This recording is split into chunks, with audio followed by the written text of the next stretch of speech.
All right, we have with us Akshay Maratha. He's an Aam Aadmi Party spokesperson. We also have RP Singh. He's a BJP spokesperson. Both of them are here with us this evening to bring us more context.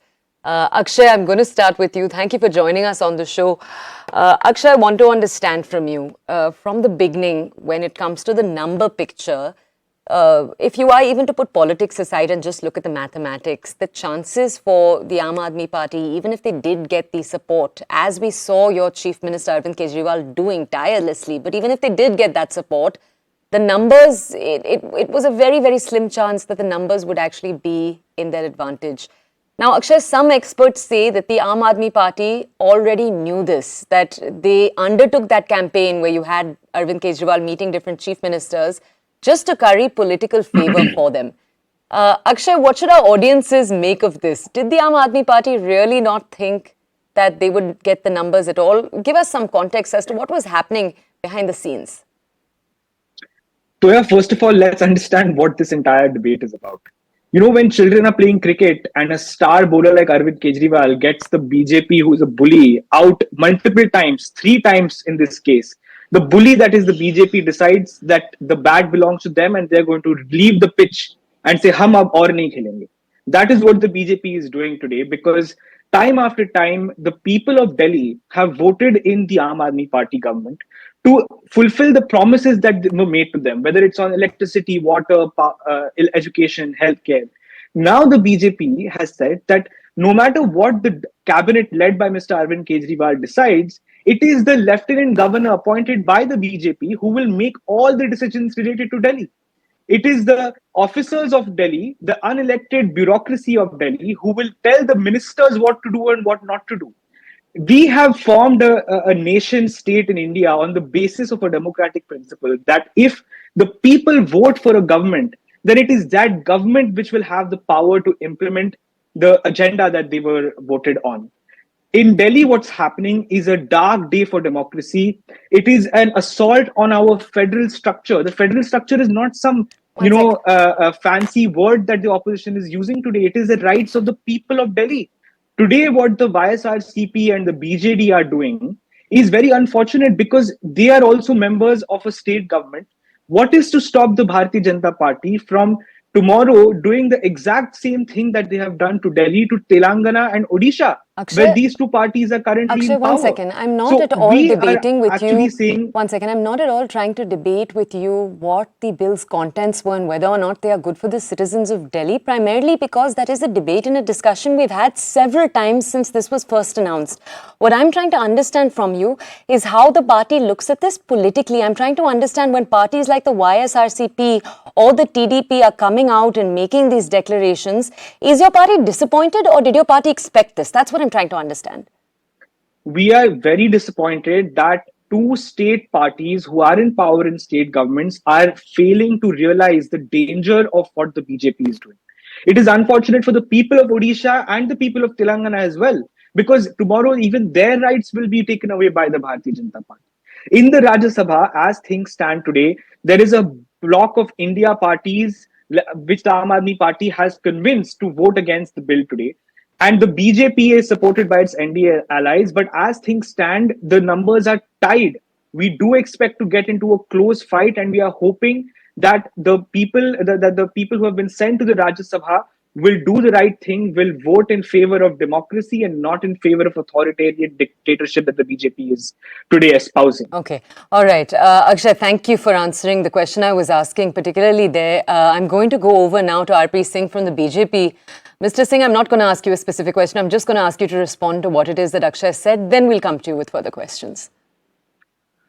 Well, in my political career, I've never seen such anarchism. I mean, the party who believes in anarchism, the government which deals or methodology is anarchist. I'll give you 2 examples and you'll understand with that. Midnight at 12 o'clock, the chief secretary is called at the home of the chief minister and is trashed by his colleagues or friends, whoever are there at chief minister's house, and he files a complaint on this account. And if this is the state of the affair, you can understand. Okay, 2 o'clock at night, One second. Correct. Sir, Allow me to. No, Mr. Singh, I do need to cut you off because I want us to stay with the issue at hand in particular, because what I'm trying to ask you here, sir, one second, is when the bill itself was first discussed, we know initially after all of the events happened in Delhi, you had the Supreme Court coming out with a judgment on this, and many experts looked at this, one second, sir, many experts looked at this bill as one that was transferring the power. This is an expert consensus. I'm not talking about a political consensus.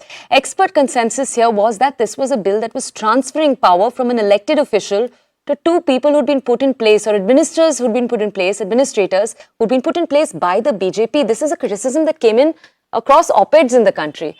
So how does the BJP respond to that, and what does the BJP see as the political future of the bill? Well, again, give me another 5 seconds. Go ahead, midnight, sir. 2 o'clock. Take your time. Yeah, midnight, 2 o'clock. The office of the Chief Vigilance Officer of City is ransacked. The papers are files are moved, or we don't know what happened within the office. But midnight at 2 o'clock. So you can understand what is going on in city. I give you two examples. But issue is in the court order also.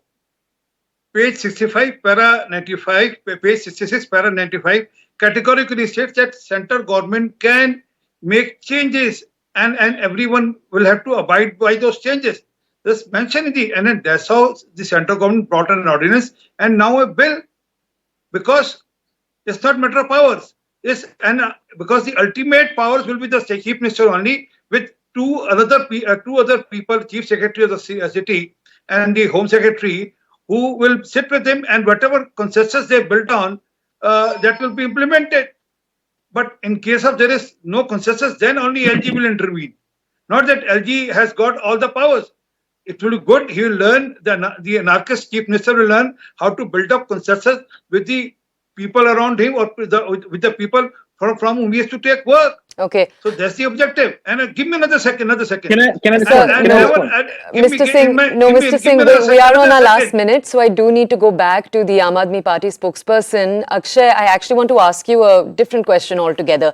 Tell me, your Chief Minister went and met with the TDP leader, Chandrababu Naidu, very publicly.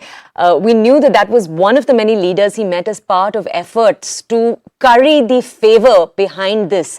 I just want to understand, what is the Aam Aadmi Party's approach going to be towards parties that they tried to build bridges with in the last few months over this issue? Toya, look, we did what we could have done. Our job was to convince all the parties who have members in the Rajya Sabha to vote against this bill, and we did our best. We explained why it is against the constitution. We explained why it is against federalism. We explained how the same thing could happen to all states in India if it is being allowed to be done for Delhi. So even after that, if there are parties who are continuing to side with the Bharatiya Janata Party, then it is the people of India who will give them a befitting response. Even their states will go into elections. The people of their states will ask them, why are you siding with a dictatorial Bharatiya Janata Party when the issue is about states' rights? Do states not have a right to vote for their own government? Does TDP, YSR, CP, BJD, do those states not have a right to govern their own states when the people have elected them to power? But how does your party, see the fact that in a state like Andhra Pradesh, where you have both the party in power and the opposition voting to support the BJP, how do they see something like that? Again, like I said, it is very unfortunate that these parties do not see the danger to our democracy. And it is the people of those states who will give them a befitting reply and will show them that when it comes to democracy and the rights of people, you have to stand with what is right and go against sometimes your political choices and your political... Akshay and RP Singh, sir, thank you for joining us here on the show. We heard from the Aam Aadmi Party, we heard from the BJP. That brings to an end our second discussion. Thank you for staying with us over the last 1 hour. This was Plain Speak on CNN News 18.